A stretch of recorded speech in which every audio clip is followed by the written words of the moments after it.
All right, thank you everyone for having me. I'm excited to talk to you guys about SEO and creating content users can find. So, who is Carl and why should you listen? I'm a senior manager of information experience at Broadcom, which is a new change since I built this deck. I've been working on SEO-focused documentation analytics for years. And in my role as senior manager, I've been shaping my team to become more data-driven and to use analytics to inform their already kind of gut guesses, and to take that information and learn how to build SEO in from the ground up. So for those unaware, uh, search engine optimization is a collection of strategies aimed at making sure your users can find the content you can create. It's winning the battle for search engine result rankings. Um, we want to provide the best content to our users. Google wants to provide the best content to our users. Our users want the best content. So using these strategies, we can help ensure that our content can be found easier.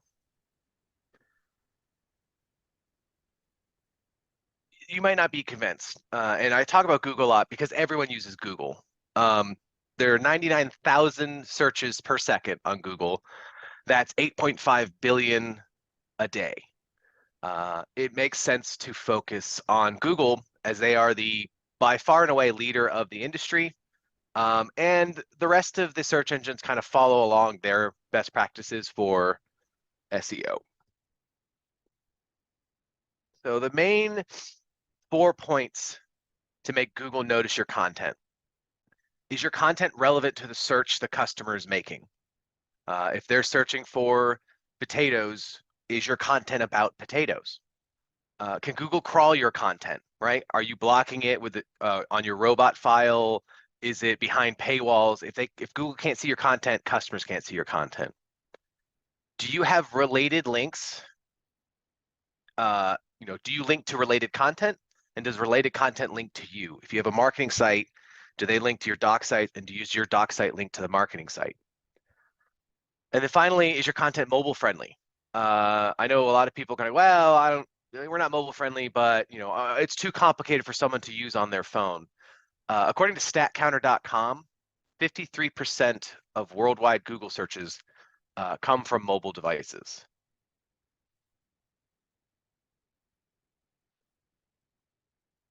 So when it comes to relevancy, we know more this year than we did last year than we did 10 years ago.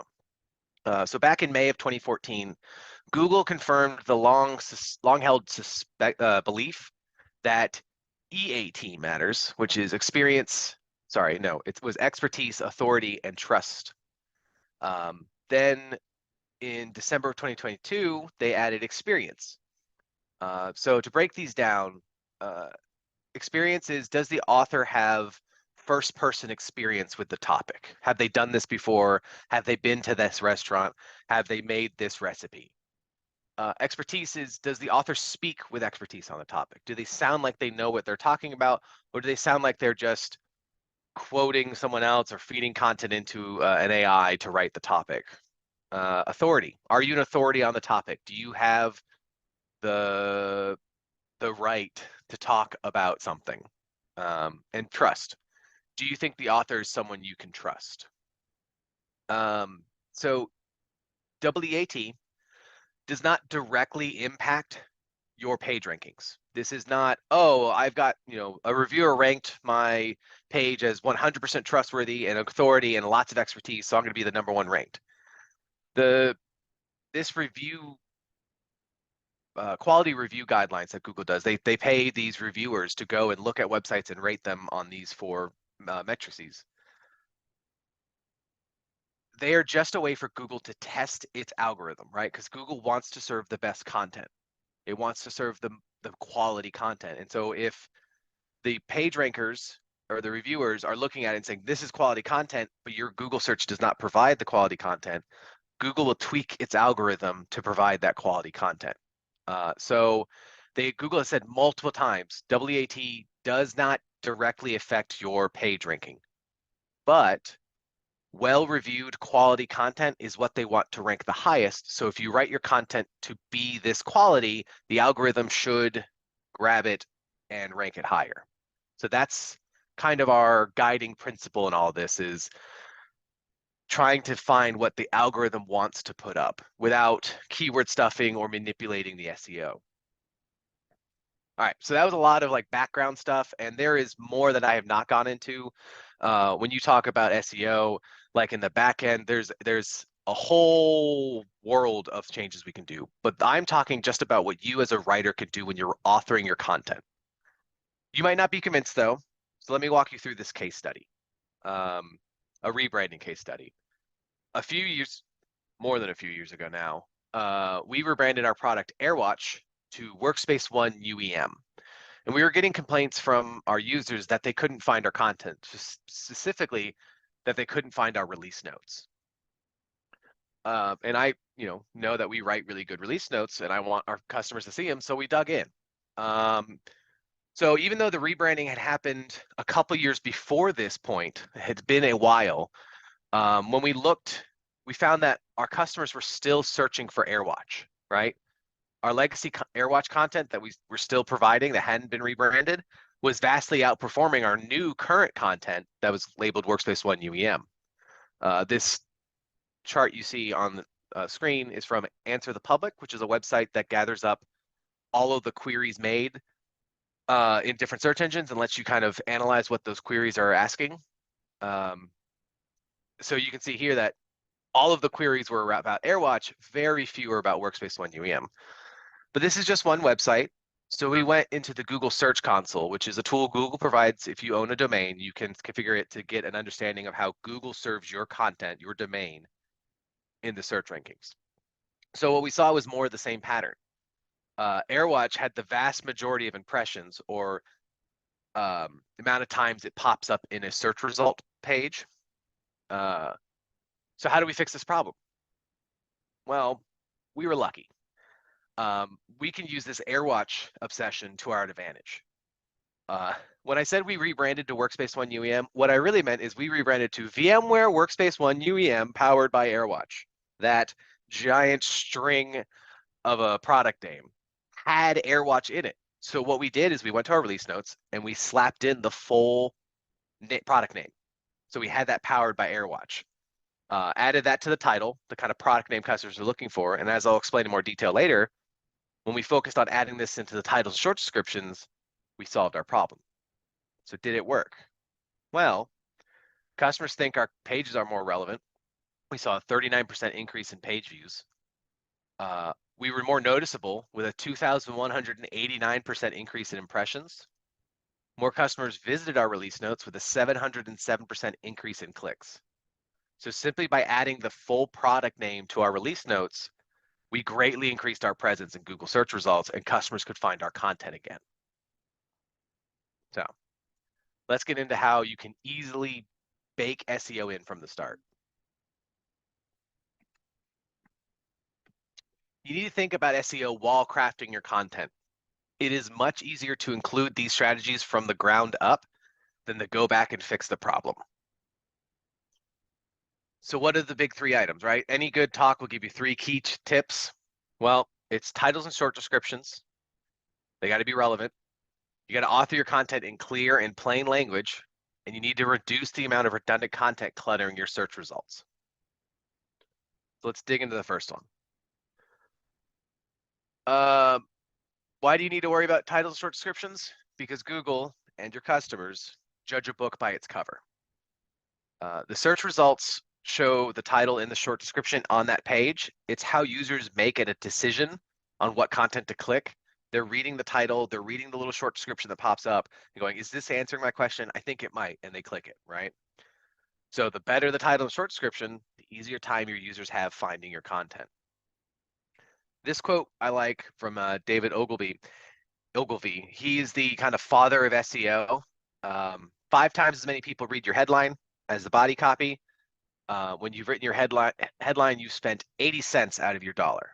So it really is the attention-grabbing thing. The title is more important than you think, and you should definitely give it more time. So what makes a good title?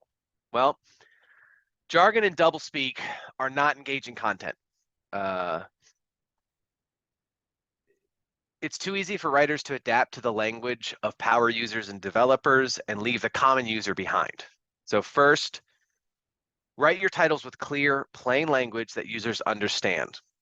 This returns to EEAT, experience, expertise, authoritativeness, and trust. Google and users trust plain language more than complex language. Next, you want to use product names in your titles and your anywhere in your content. Google and your users will connect with the titles that that have your product name, and it adds to your authoritativeness. As a quick aside, authoritativeness, one of the 4 quality metrics, is the easiest for us to kind of max out, right? You are writing for your product, your company. Your content is probably on your company's domain. So Google and any reasonable user will see you as the authority because you are the people who make the product. So authoritativeness is definitely the easiest one to kind of like check off, but you can always improve it by talking about your product, mentioning your product name in your titles and short descriptions, right? Because Google will see your content not just as the domain, but the person who talks about it the most. Finally, the other tip I have for titles is the question format. I don't specifically mean writing all of your titles as questions, because our style guide does not allow that, right? No question marks in the title. But if you think about question and answer when you're writing your title, when a customer makes a query, they're asking a question, so you can provide the answer in your search title. That could be something as, how do I change my password, as an actual question, or how to change your password for blah, blah, blah product. So if someone's confused on how to change their password, they see a title that says how to change your password, you will connect with them. To find out what questions your customers are asking that need answering, you can use Answer the Public, like I said, the Google Search Console, anything that lets you see the queries being made. Some additional tips: second person titles, you, your, they trick our brain, where, like, if you say how to manage your domain, someone will read that and go, I have a domain. They're talking to me. They're telling me how to manage my domain. It's silly, but people really do connect with that. It's like you're talking directly to them. Next is the easy questions that are straightforward to understand. You want to avoid meaningless generic navigation words like overview, introduction, those things that you would never use when talking to someone, but we kind of pepper into titles because we're still focusing on a nice clean TOC, as opposed to a good title.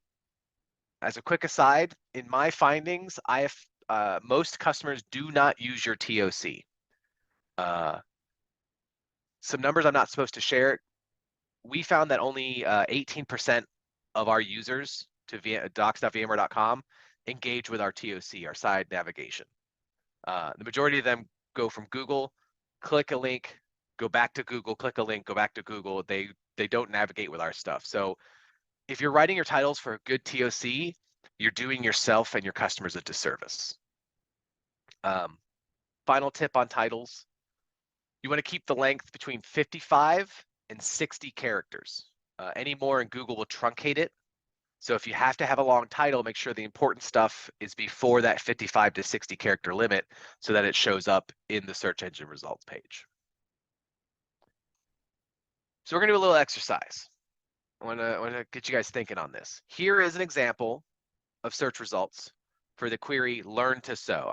I'm trying to learn how to sew, and I'm going to Google to figure out where I need to get started. So some of these results here we can see, Joanne is a regional craft supply store in the States. They are on that page because they're an authority, right? They know craft supplies, they're gonna know sewing. You can see kind of a clickbaity titles with the 5 tips or 50 fun and easy sewing projects, the ones that make you go, ooh, what are they? And then you go in and click. That's clickbait. That, it's effective because it's psychological. We want to complete the thought. They tell us at the beginning, we want to see how it ends.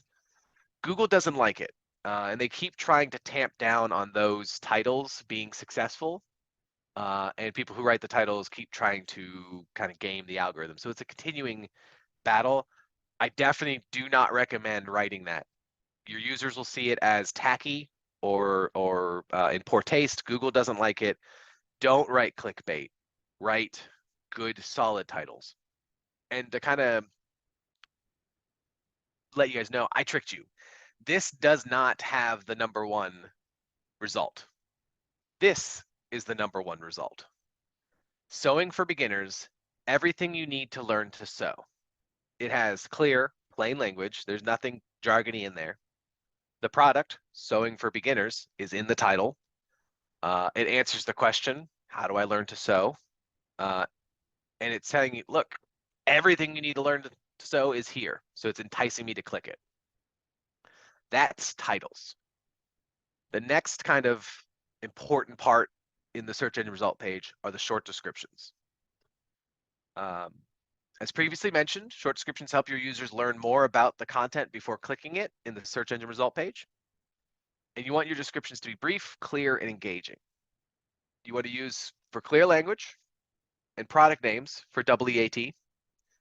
You want to aim for around 2 sentences up to 160 characters.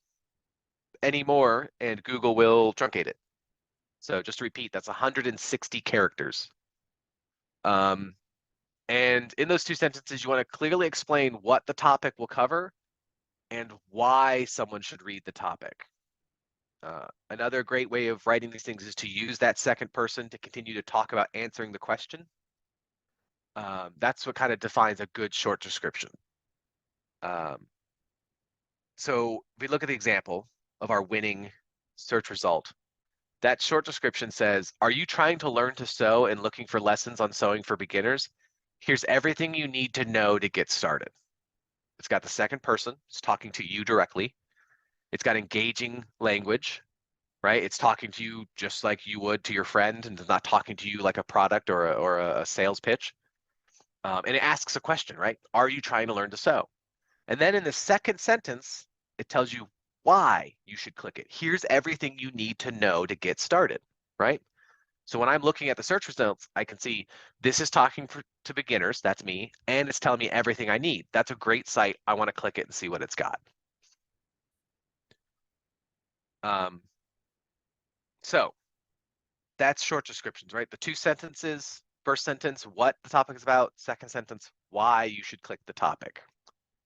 I keep talking about clear, plain language. Over and over again, I've said clear, plain, engaging language. Why does it matter? And what does it mean for short descriptions?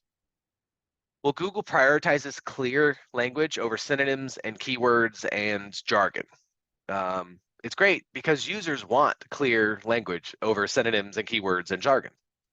No one likes reading formal technical content. I know. We're all technical writers. We want everyone to love and enjoy formal technical writing, but it's not that fun to read, right? It's a slog. It's difficult. You have to use your full brain.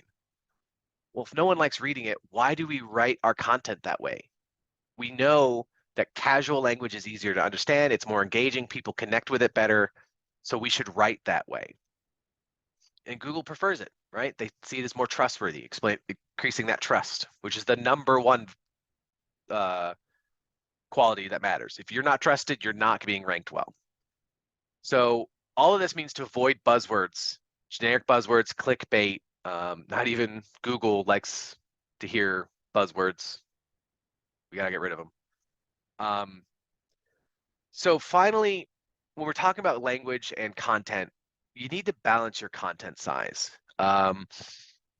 TechCom has trended towards smaller content in a large part because of data and information 4.0 and are, just getting the smallest, tiniest bit of information as a building block that we can, piece together and all that stuff. That's good for the back end. Google loves that we have structured content and that we label everything as here's a paragraph and here's a paragraph and here's a structured list and here's, a section. That's great for the back end. For the front end, making small content tends to lead to small topics in the output, right? If you're writing data, you have a topic in the back end, you think that could be my website, my page in the front end. Research from HubSpot shows that longer topics rank higher. The exact length is argued over, but most agree that the sweet spot is around 2,100 words or so. Google denies this. They say we don't care about content length. It could be the most perfect topic that's 1,000,000 words long, or the most perfect topic that's 1 sentence. We just want to rank the perfect stuff best. But looking and studying Google, they rank longer content higher. It is more likely to have the keywords and product names and what customers are looking for. It also has more of an answer. It is seen as more trustworthy, more of an expert. So avoid micro content, right? You don't need a button or a page for adding the button, a page for deleting the button, a page for editing a button, a page for managing the button, right? All of that can be under one button page. If you combine your content into a single page, that's only one title you need to write really, really well, and that's a better user experience. So really try to lengthen your content up, fill it up. Chunking or combining topics into a long form output is a great idea for SEO. All right, I'm gonna drink water and we'll go into the more controversial section. I do not like or care about reuse. Redundancy is an SEO killer. It's probably the hardest part for technical communicators because we want to document every possible scenario and every flavor to have the specific tailored page for each user. But that's hurting your SEO. When you have multiple topics showing up in the search engine result page, you're diluting, and this is an industry term, your SEO magic, your SEO juice. Over multiple pages as opposed to one page. And I'll get more of that into the next slide. Redundant content includes shared topics in different product documentation, repeating the same content between versions of your content, or topics covering the same information that's just in different locations, right? If you continually publish the content, you're going to compete against yourself and crowd the page rankings. So here you can see a Google search of my content. I will show you that I am not perfect at this. I make mistakes too. We have several topics covering how to create a Wi-Fi profile because you have the iOS devices, your Android devices, your Windows devices, your BlackBerry devices, like all of these different scenarios, right? Well, 99% of the content is the same regardless of iOS, Windows, Android. It's a Wi-Fi profile. It can only do so much. So another way to structure this content is to have one page and just tweak it in the boundaries of the page to talk about iOS specific or Android specific, tabbing the content, any way of having one URL with all the content on it, because like 80% of it's the same. So diluting your magic. Here's a kind of a quick example. You have topic on Widgetron. You have version 1, 2, and 3. They're all pages you publish. And you have Joe Blogger who loves the Widgetron and in his free time decides to blog about Widgetron, and then you have a Wikipedia page because you guys are well known in the industry. So your search engine, people search for Widgetron, how to configure Widgetron password management. Version 1, 2, and 3 all pop up. Joe Blogger pops up. Wikipedia pops up. Because your 3 pages are diluting the number of clicks, and clicks is the driving metric for going up in the page rankings, your pages don't have a plurality. And Joe Blogger, while having less of the total clicks in his one page, has a plurality of it, and so he gets ranked the highest. This is a not scientific example, but it's helped you think why redundancy hurts you in SEO. It's because you're diluting all that you do. So one last thing before we wrap it up, the elephant in the room, AI. Generative AI and chatbots are still new, and we don't have industry standards yet. People are asking me, how do we write SEO for chatbot? How do we make sure our content pops up when someone asks ChatGPT how to use my product? And sadly, the answer is, I don't know. No one knows. There is no answer, right? The reason we have SEO tools and strategies is because Google was like, look, we're going to serve up content and then we're going to monetize it by advertising and page ranking, and you'll pay us to be at the top of results.